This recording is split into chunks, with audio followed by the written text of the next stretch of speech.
Voltamos com Sem Censura, hoje falando de cuidados ortopédicos se você for praticante de crossfit, mas também de cinema, de teatro, de dança e da guerra na Síria. Bruno, a gente tem comentários, perguntas? Temos sim. Olha aí, o Caio Gomes, ele tá lá da Alemanha, mandou um alô pra gente, vê sempre da Alemanha. Eu tenho duas perguntas, uma sobre crossfit. A Isabela Lima, ela quer saber sobre o impacto, não é sobre crossfit, é sobre futebol, o impacto que o futebol pode trazer no joelho e como amenizar algum processo de inflamação que pode trazer. Bom, voltando ao que a gente tinha falado, viu? Futebol tem tudo, né? Crossfit não, futebol, CrossFit, né? Então, o futebol é uma prática esportiva de alto impacto e de alta velocidade. Então, e o joelho, toda a carga do nosso corpo é feita sobre o joelho. E o joelho é o pivô rotacional do corpo. Então, se você muda de direção, ele é feito sobre o joelho. Então, o joelho realmente ele é sobrecarregado nesses tipos de esporte. Na verdade, amenizar processo inflamatório só existe um jeito, que é o anti-inflamatório, fazer a medicação e medidas de reforço muscular para evitar se proteger mais, né? Agora, tem que ver se tem alguma patologia de fato nesse joelho para ser tratada, né? Agora, para o Bernardo, ela quer saber se a guerra na Síria está perto do fim. É difícil falar, porque a vontade de continuar guerreando, a guerra na Síria é terceirizada, todo mundo manda alguém lutar pela sua causa lá na Síria. Então, de forma otimista, eu diria que sim, mas de forma realista, eu diria que não. Vai demorar muito tempo ainda e depois a reconstrução vai levar décadas também. Estava lhe perguntando no intervalo, o Brasil tem relações diplomáticas com a Síria, ele reconhece o governo do Bashar al-Assad? Até o governo passado, sim, esse eu acredito que a comunidade internacional ainda não rompeu de todo, apesar de manter diálogo com a força, principalmente os Estados Unidos, com as forças de oposição. Tá. Eu tenho uma dúvida, se o Assad cair, a guerra continua ou... Parece que ele é refém desse processo, dizem, se ele sair a guerra para, mas ele não é nada mais, nada menos do que, como eu falei, do que uma peça do tabuleiro de xadrez que mantém mais ou menos ordenado. Acho que o erro da avaliação é achar que tirando ele fica pior, porque aí todo mundo começa a brigar com todo mundo, né? E volta ao que era pré-Assad. A solução está longe, né? Fala-se claramente em dividir a Síria e fazer vários países, né? Caramba. Os alauítas ficariam com o seu país, cada um, mas isso ainda não é solução, porque a economia é muito interligada, né? Os oleodutos, tudo ali é muito complexo. Muito complicado mesmo. Olha só, Karen, vamos voltar aqui a Brasília. Você é de Brasília, então? Sou de Brasília. Brasília é uma linda cidade. Você gosta de ter nascido lá? Eu também acho. Eu gosto, eu tenho orgulho. Eu acho que a segunda geração que já nasceu lá, né? Meus pais foram para lá nos anos 60. E é uma cidade diferente, né? Vamos dizer, né? Assim, porque eu acho que a coisa do urbanismo da cidade proporciona um distanciamento que...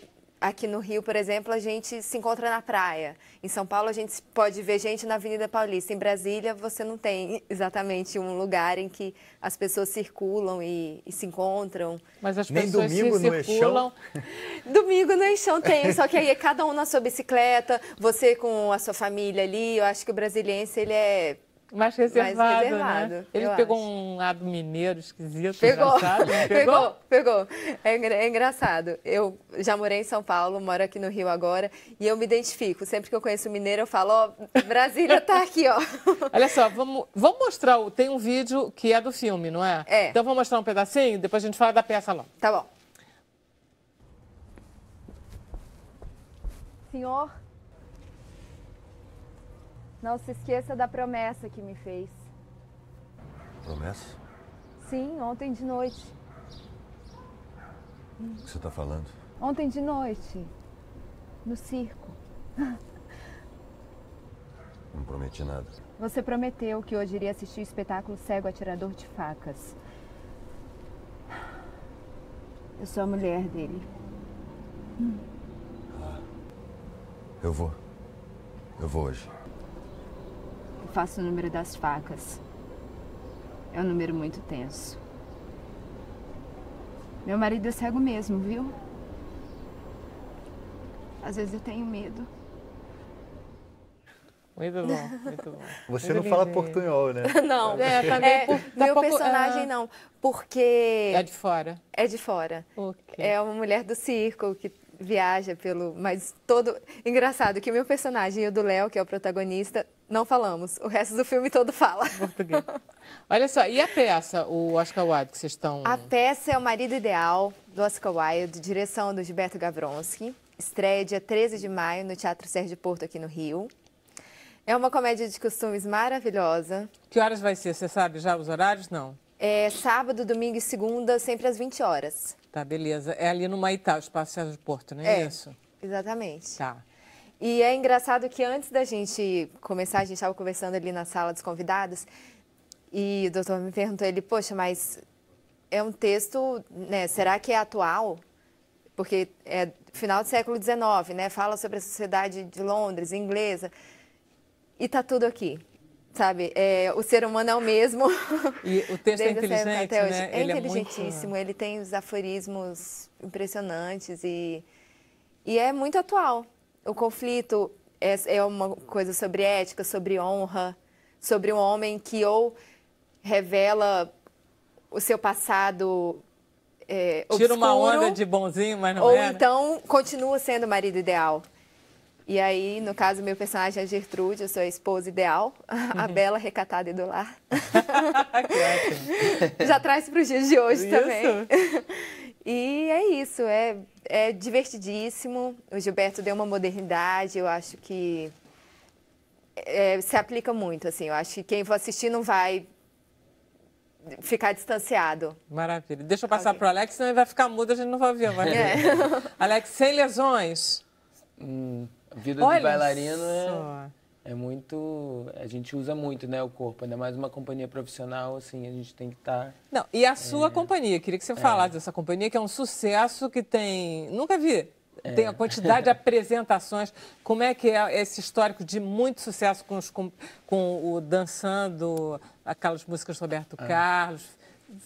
Ano passado a gente terminou o ano com 115 apresentações. Né? Então a gente ficar completamente ileso é difícil. Esse espetáculo, por exemplo, a gente já apresentou mais de 250 vezes nos Estados Unidos, em Nova York, Canadá, Portugal, esse que é as canções que você dançou para mim. Então, as canções que você dançou para mim estão baseadas no Roberto Carlos. São 72 canções do Roberto Carlos que a gente dança, mas ele são cantando? trechos, ele cantando. Ah, vocês conseguiram isso? Conseguimos. Ele sabe, ele divulga no site dele, a gente ainda não teve a honra de tê-lo na plateia, mas é um espetáculo que lida muito com a memória afetiva, né? Assim, todo brasileiro sabe quem é Roberto Carlos, né? Já vivenciou, já tem uma música, uma história, todo mundo, né? E muitas gerações, né?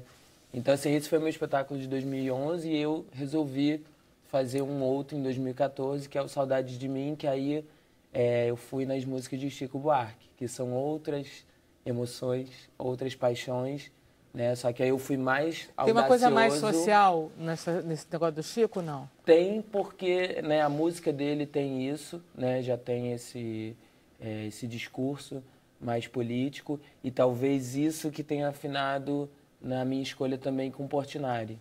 Porque aí você, não satisfeito em ter as músicas do Chico, você resolveu coreografar. Os cenários são... O Portinari, na verdade, assim, esse espetáculo, né, o Saudade de Mim, teve, para eu não me repetir, assim, algo que eu fico me policiando, né, para eu não virar uma fórmula. Depois do Roberto Carlos, eu falei, qual o desafio que eu posso me propor, né?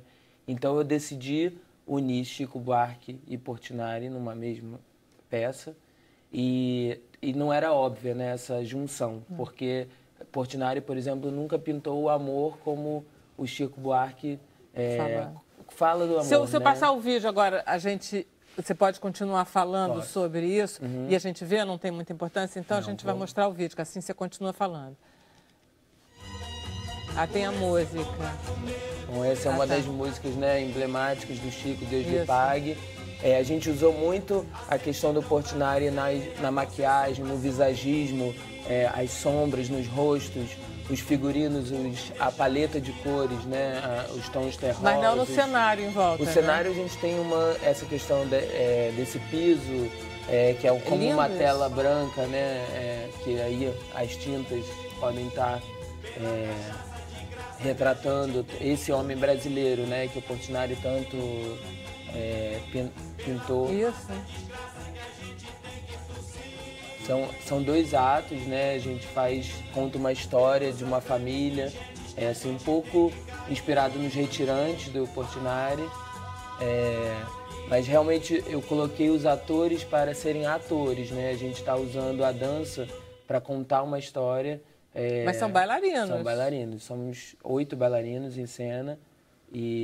Mas também esse desafio de estar contando a história, porque em dança contemporânea a gente fica muito com a questão de só a fisicalidade. Claro. E nesse caso a gente buscou realmente, sem usar o uso da palavra, a palavra aparece alguns momentos, mas é mais difícil, né? Você só dizer com o corpo, sem o verbo, né?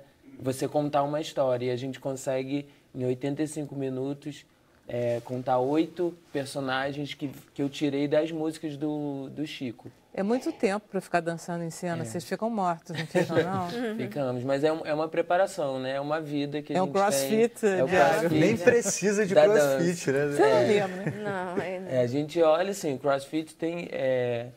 a gente já tem uma consciência. Talvez, eu acho que a lesão que ele tanto tá ressaltando, eu acho que é por isso. Assim, a consciência que um bailarino tem, ele vai saber entrar naquele exercício de uma outra maneira. Você dança também ou você só faz a coreografia? Você dança também?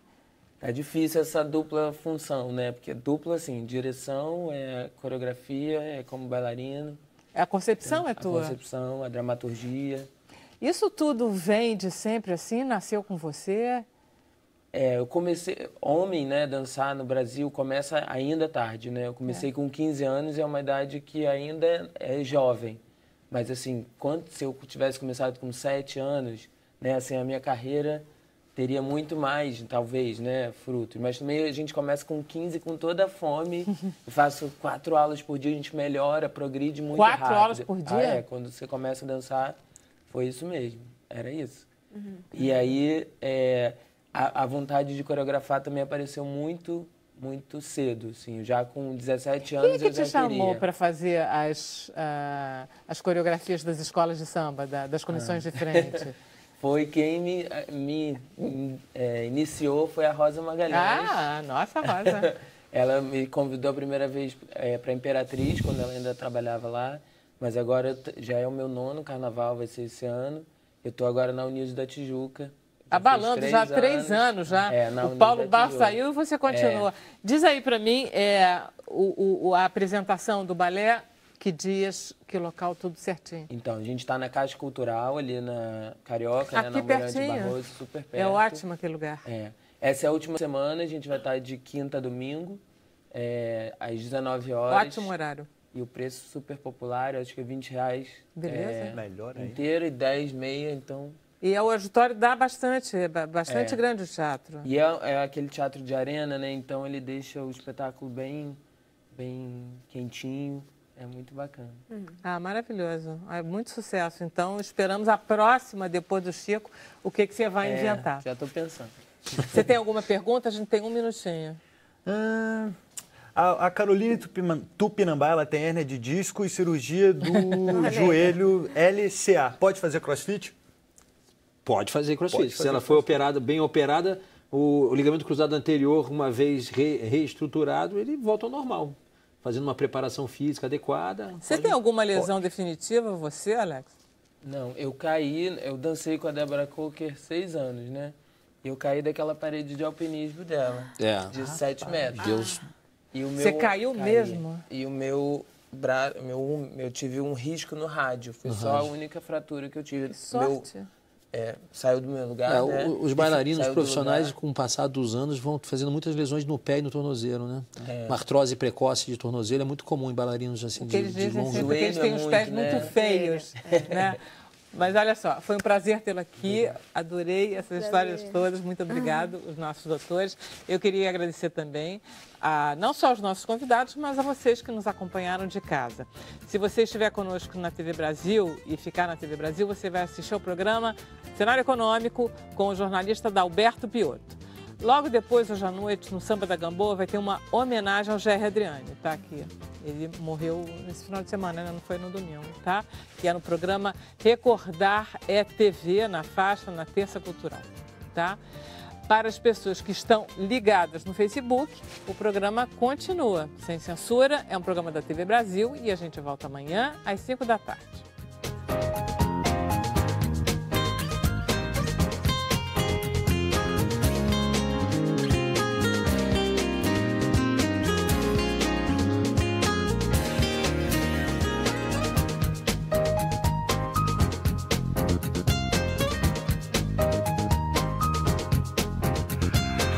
Voltamos agora só para o Facebook, então vamos passar a palavra para Bruno Barros. Vera Barroso, olha só, muitas participações, Cláudia Colares, ela quer participar, está participando agora que eu vou ler a pergunta. Ela tem 2 perguntas para o doutor. Quem cuida da fascite plantar é o ortopedista? Tem cura?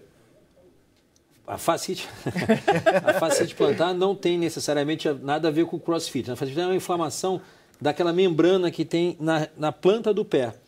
A principal causa da fascite plantar é o esporão de calcânio. Quem cuida é, de fato, o ortopedista e com o suporte, normalmente, do fisioterapeuta, porque faz parte do tratamento da fascite a fisioterapia. Tem cura, mas é difícil. É um tratamento difícil, árduo e demorado, mas cura. Então ela tem que procurar um ortopedista. Tem que procurar um ortopedista, Olha só, a Leandra Viana, uma mãe preocupada, tem um filho de 15 anos que já está querendo entrar nessa onda do crossfit. Pode? Tem idade adequada? 15 anos é uma idade interessante da pergunta, porque, como a gente estava falando sobre idade, é difícil você qualificar o organismo de um paciente ou de uma pessoa puramente pela idade. Você vai ter um adolescente de 15 anos com características sexuais de adulto e você vai ter ainda um garoto de 15 anos com umas características sexuais de um menino. Então, cabe a ela ver se o filho dela já está mais para homem do que para menino, ele poderia fazer perfeitamente. Agora, se ele for novo... Porque ele sendo criança, ele não pode? Exatamente porque você tem muito exercício de força impacto. Muscular, né? Não tem força muscular. Então, a probabilidade de lesões musculares e tendinosas é muito maior e existe um risco do alto impacto sobre as cartilagens de crescimento fazerem um fechamento precoce. Não sei se vocês já repararam, mas é muito comum aquelas crianças que fazem ginástica olímpica. Sim, todas atarracadas. Por isso que eu ia perguntar. Elas não são pequenininhas porque os pequenininhos que escolheram fazer. Não, elas ficaram pequenininhas de tanto impacto durante toda a infância, entendeu? Por exemplo, se ele tivesse começado a fazer balé aos 7 anos, como ele está falando, que teria sido ideal para ele, teria sido ideal para ele? Bom, do ponto de vista médico, do ponto de vista, ele sabe melhor do que eu, acredito que sim, foi o dado que ele falou. Do ponto de vista médico, eu acho que não teria problema, porque também eu vejo as crianças que fazem balé, não é numa alta performance de um profissional, é uma introdução ao balé, não é? Pelo que eu entendo, né? Então, acho que não teria problema nenhum.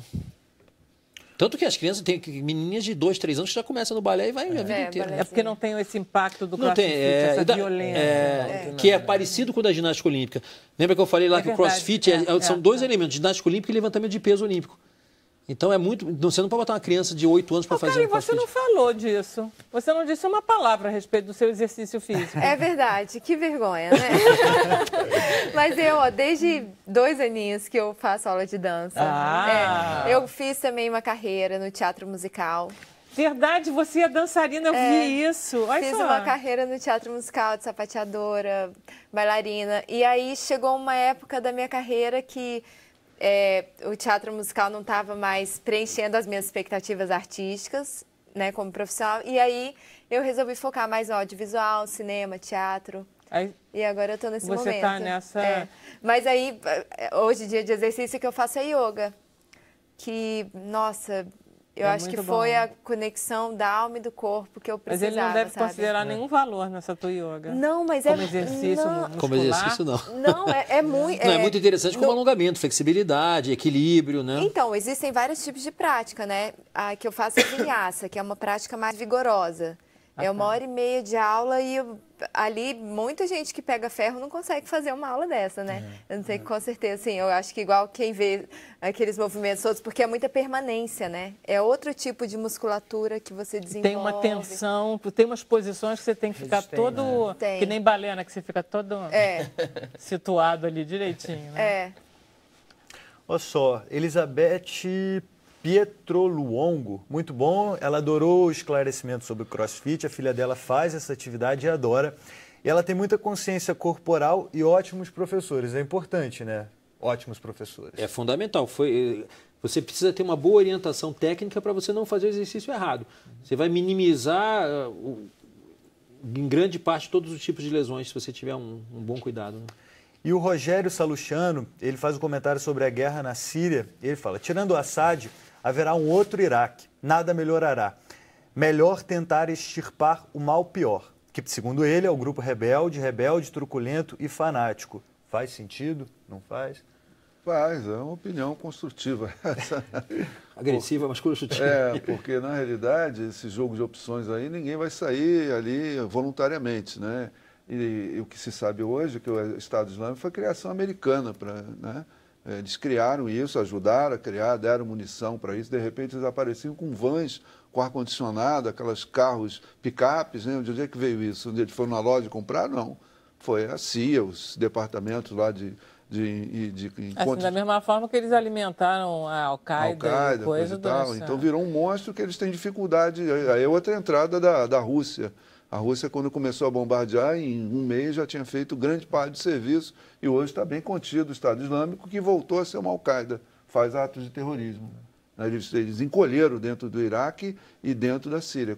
Aí se interpreta diferentemente. Quando o Iraque derrota o Estado Islâmico, olha, o governo, que é pró-americano, né? Quando o Assad derrota o Estado Islâmico, não pode, ele vai ser ditador. Então fica uma coisa esquizofrênica para lidar com esse problema da Síria, que não ajuda em nada, né? Em relação à política do Trump, essa história dele bombardear em função da guerra química... tem uma mudança real nessa política do Barack Obama, que tentava... O Trump, ele é meio... de todos os esquizoides, ele acho que é o pior, né? Porque ele fala uma coisa, faz outra, já foi para a Coreia do Norte, mandou a esquadra, de repente virou o caminho. Então, tem uma série de incógnitas para explicar o que ele quer fazer, o que ele vai fazer. Agora, vamos ficar no Barack Obama, que pelo menos é uma pessoa centrada, mas tinha uma política externa cruel, né? Toda essa situação foi feita à sombra dele e ele apesar de todo aquele charme, que é uma pessoa indiscutivelmente charmoso, bem apessoado, não superou acabou com limites, Guantánamo. mas foi um monstro, né, para o Oriente Médio. Ele chegou dizendo que ia fazer um diálogo de civilizações e acabou usando drones, né? A gente sabe que esses drones em larga escala é assassinato da população civil, né, para matar um terrorista que não consegue, mata um monte de gente. Ele foi bastante impiedoso. Agora também não foi só o Barack Obama, é toda a estrutura, né? Eles têm uma lógica bem forte dentro do Estado americano. Tem um Estado americano por trás, inclusive do Trump, né? Não adianta a gente ficar falando que ele é louco ou esquizoide, porque, na verdade, ele tem um pouco tem todo o Departamento de Estado tem que toda a estrutura, o complexo industrial militar que age. Por isso que eu lhe perguntei se tem uma mudança no Departamento de Estado americano em relação relação... Eu acho que ali eles estão elaborando o Trump. Eles estão espremendo ele para ver, vem para o meu lado, vem para o outro, coisa e tal, porque ele não sabe para onde ele vai. O que ele quer fazer é impraticável dele fazer sozinho. Então, eu acho que, nesse momento, deve estar havendo uma luta de foices, né? Dos grupos, dos ideólogos, para quem vai controlar o Trump. O Trump é um pouco uma mercadoria a ser conquistada por grupos dentro do Estado americano, da sociedade americana, que tem interesses no Oriente Médio ali, venda de armas, petróleo, investimentos na reconstrução. Todo mundo quer um pedaço, quer uma fatia. Quem quer reconstruir quer parar a guerra agora, né? Quem quer vender arma, não, vamos falar em democracia na Síria. Né? E a Europa está reclamando, é muita gente que está entrando na Europa, então está alterando as condições de vida da população e ameaçando a vida, né? Não está sendo construído nada, está sendo desconstruído, não construído alguma coisa. Beleza. O xará aqui, Bruno Inocêncio, ele fala, a gente estava falando da importância de cada um conhecer seus limites, e ele fala, eu acho que ele é professor de educação física, pelo papo deu para perceber, ele fala que existe uma coisa chamada percepção subjetiva, que o professor de educação física conhece isso e respeita bastante a individualidade dos alunos e das alunas. Segundo ele, o problema é que, com todos os locais, alguns acreditam conseguir ir além. Portanto, acredita que o foco não é o mau serviço do professor ou a atividade em si, mas um complexo de fatores. Eu achei interessante esse negócio da percepção subjetiva, né? De cada um perceber e o professor também respeitar isso. Eu acho que, assim como o médico também, o profissional treinado e e competente, e já com experiência, ele percebe, né? Ou o médico percebe no paciente e o professor percebe no aluno até onde ele vai, até onde ele pode ir e tal. Eu acho que é fundamental que ele tenha essa percepção. É correto o que ele falou. Agora, doutor, assim, uma pergunta. Se um produtor assim, que trabalha num programa de TV... Tem um primo, né? Você tem um primo. Meu primo, quisesse, depois de ouvir tudo isso, quisesse fazer o CrossFit, porque tem perto de casa, seria cômodo, perto de casa, qual dica o senhor daria? Qual dica? Quer fazer, qual dica? O que fazer? Eu acho que você tem que... Não, eu acho que no caso do produtor, que tem 20 e poucos anos, é novo e que certamente tem uma saúde boa e tal, é sempre bom você fazer um exame básico, pelo menos, para você ver se não tem alguma alteração clínica que te impeça de fazer exercício. Uma vez você estando apto para fazer o exercício, começa devagar, identifica um bom professor, identifica um bom ambiente e vai embora, toca o barco, que é excelente. Bruno, você acha que esse seu primo ele tem vontade de fazer mais isso do que musculação ou natação? Eu acho que ele ficou interessado, que ele gosta de desafio. Ele ouviu tanta coisa hoje que o desafio ficou maior ainda. Eu acho que ele vai se matricular. O que me parece interessante no CrossFit é que é variado, né? É muito interessante. É mais Vocês já viram, já fizeram essa coisa? Não. Tem uma outra coisa que eu acabei não falando, que é muito interessante no CrossFit, que é um ambiente, vira-se assim, uma espécie de um tribo, uma clube. Um clube. Ficam amigos no Facebook, ali meio os WhatsApp, e aí saem para jantar, e saem de fim de semana, vão passear. Vira uma tribuzinho ali, entendeu? É muito interessante eu isso. acho que eu tenho amigos que fazem, e o que eles dizem é a sensação de superação. E hoje, por exemplo... Eu não consigo fazer 30 abdominais, mas daqui uma semana eu vou fazer porque eu tenho alguém lá, um professor me falando, vai. E aí todos juntos, eu acho que aquilo vira uma febre. Um estímulo, né? Um estímulo forte, sabe? Eu acho que isso Mas eu acho que a questão social é muito interessante no CrossFit, porque acaba virando um grupo de amigos que saem no fim de semana, de noite, enfim, na boate e tal. Vira um... Eu não vejo a gente tendo esse discurso com o Alex. Vamos lá, Alex, vamos nos superar. Mais um pouco, Alex. Vamos lá. Ele deve dizer, ok, gente. Mas o bailarino já é a própria superação, né? O Brasil é a essência, né? É a essência do bailarino. A gente lida com o limite o tempo inteiro. Mas assim, com consciência, porque se você vai muito... Ainda mais, assim, eu tenho 37 anos. Nossa, mãe, por que eu fui dizer amizade? Agora ele Mas é isso, assim, hoje em dia uma lesão, ela fica muito mais tempo para ser curada. Então, assim, a gente já fica com a ideia do limite, assim, eu não vou conseguir tanto mais amplitude do que quando eu tinha 20 anos. É engraçado, então, né? As pessoas estão durando, a juventude está durando mais, né? Tá durando mais. E eu acho que o lindo do bailarino talvez com 37 anos, o movimento, ele não vai conseguir tanta amplitude, mas pela vida, pela vivência, a emoção que ele vai fazer aquilo é lindo. A vivência é outra, né? Eu não troco a minha vivência pelo vigor, gente, né? É o que eu sempre digo, a gente melhora muito com a idade. Uma pena que não dê para ver. Droga. Foi um prazer enorme tê-los aqui. O programa Sem Censura está acabando, chegou ao final do final, mas amanhã a gente está de volta, ok? 5 horas da tarde. Até lá.